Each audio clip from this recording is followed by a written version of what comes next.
When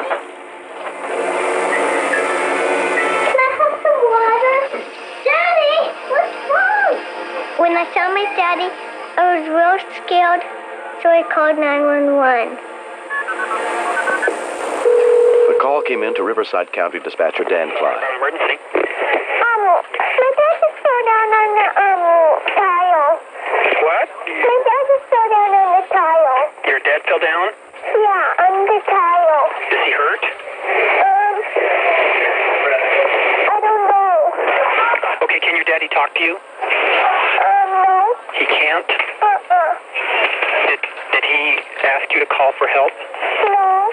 I recognized immediately it was a young child, and I could hear the emotion in it. She was on the verge of tears. I felt right away that this was a serious call.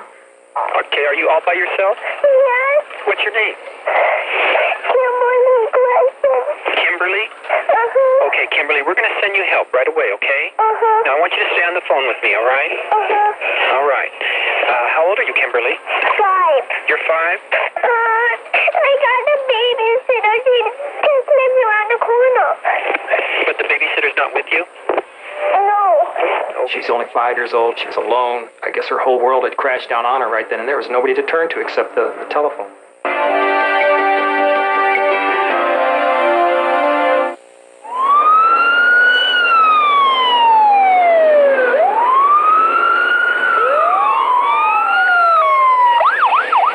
We had very little to go by. All we were able to get at that point of time from the little girl was that her father collapsed and she did not know what was wrong with him. It was one of those unique calls where you get this sixth sense that tells you that you may not be able to save this patient. We're sending you help. Is there any blood coming from your daddy's head?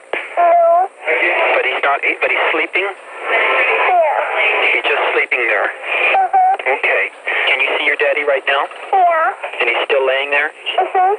Okay. Can you tell me, is he laying on his back? Yes. And he's looking up at the roof? No. He keeps wiggling his head. He's wiggling his head? Uh-huh. Are his eyes open? Let me go see. Okay. The very first impression I had was that it was a heart attack, and my questions to Kimberly were directed at trying to establish the father's level of consciousness. Yes. His eyes are open? Uh-huh. Okay. I want you to tell him that the fire department is coming to help. Wait, but he won't talk back. Bubbles are coming out of his mouth. Something's coming out of his mouth? No, bubbles are. Bubbles are? Uh-huh. Her description gave me almost a photograph of what was taking place when she told me that his stomach was wiggling and that there were bubbles coming out of his mouth. That certainly isn't a sign of normal breathing. So I knew based upon that we had a serious problem at that point. Can you just tell him in his ear, say, Daddy, the firemen are coming to help? Uh-huh. And he'll hear you, but he may not be able to talk. All right. Go tell him that. All right.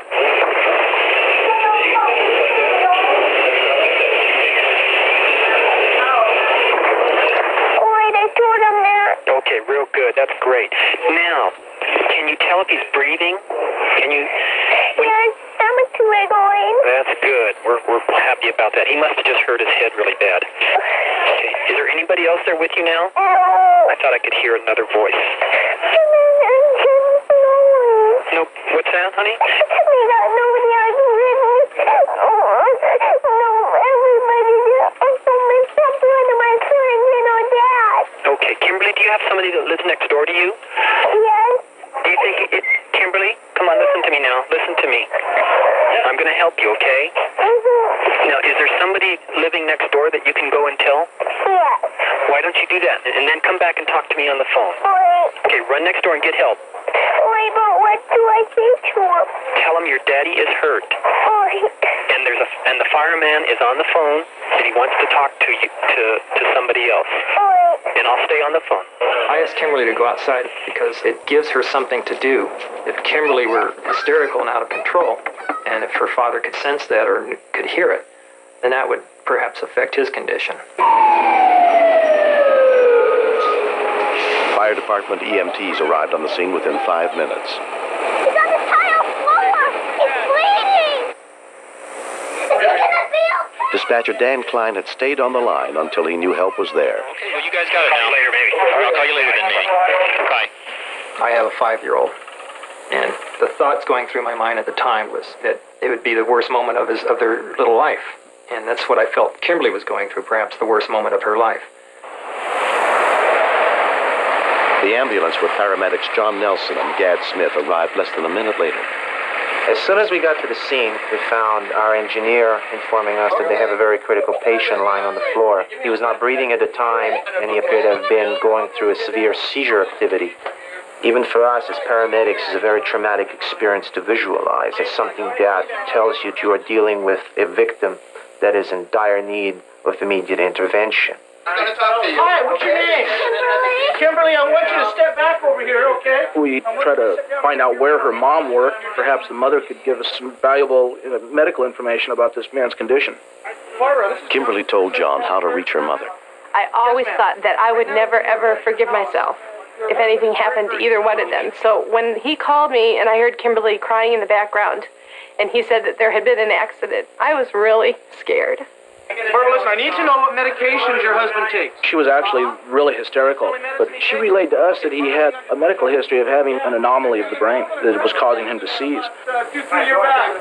Once an individual starts having some kind of a bleeding or an aneurysm that might have ruptured in his brain, the clock is ticking. Time is against our side. On the way home, I was really scared. The neurosurgeon had told me that if he ever hit his head hard, that he would not survive.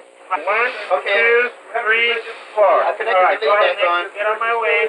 We gave him medication to try to stop the seizure, but he wasn't responding to it. And rapid transport was definitely in order, but we had a little girl to deal with, too. We couldn't leave the little girl at home. Kimberly, listen, I want you to come in here with me, okay? And I want you to sit in this chair. Okay. Get him on the board. Slide forward out just a little bit, okay. I ran in the house, and we just kind of hugged each other, and Kimberly said, Mommy, I don't want my daddy to die. I did the best I could. We had problems maintaining his airway, and he wasn't responding to our drugs. He needed the drugs that a hospital could give. That's when we realized that, we got to get this guy a hook and a book. And at this point, the dime has been circulating out approximately 1.5 minutes. They wheeled David by me, and I just remember it was just a horrible flashback of walking into the hospital and seeing him the same way that I did 3 years ago. And I just remember looking at him thinking, I'm not going to live through this again. I can't. When he arrived to the hospital, he was completely unresponsive, and it wasn't clear whether or not it was just a seizure or some other reason for which he was not responding. I talked to the neurologist that night, and he explained to me that he had just suffered a grand mal seizure and that he was unconscious, but the vital signs were good. David Cresson was placed on a new medication to control his seizures and was released from the hospital after 4 days. Ready?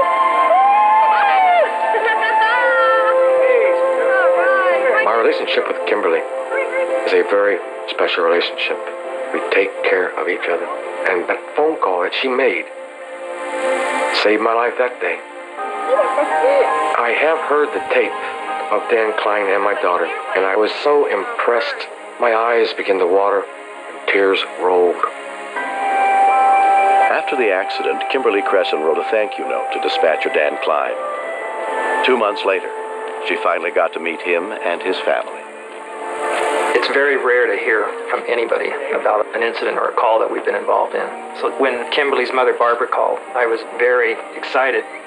Hi! How are you? She thanked me for my help with Kimberly on the phone, and that really hit me hard and made me feel very proud for what I was involved in. Dan asked Kimberly how she knew who to call for help. It was then that I learned that Kimberly had a telephone cutout that she made in preschool, and this phone was made to teach the children how to call 911. Could you tell me again what buttons you pushed? Okay. When I brought it home, my mommy and I practiced and practiced and practiced because Daddy was coming home from the hospital, and I wanted to know whenever he was emergency and my mom wasn't home, I could just call 911. Thanks for helping me and my daddy. You're welcome. I was very happy to do that. I think it's very important for the general public to teach all their children how to use the 911 system. If every child knew how to do that, then I think our society would be a lot better off for it. Particularly under where I always took a U. No, remember where do I always tickle you and you giggle? Yes, look at you. I'm really happy that my daddy's alive because I think I saved him.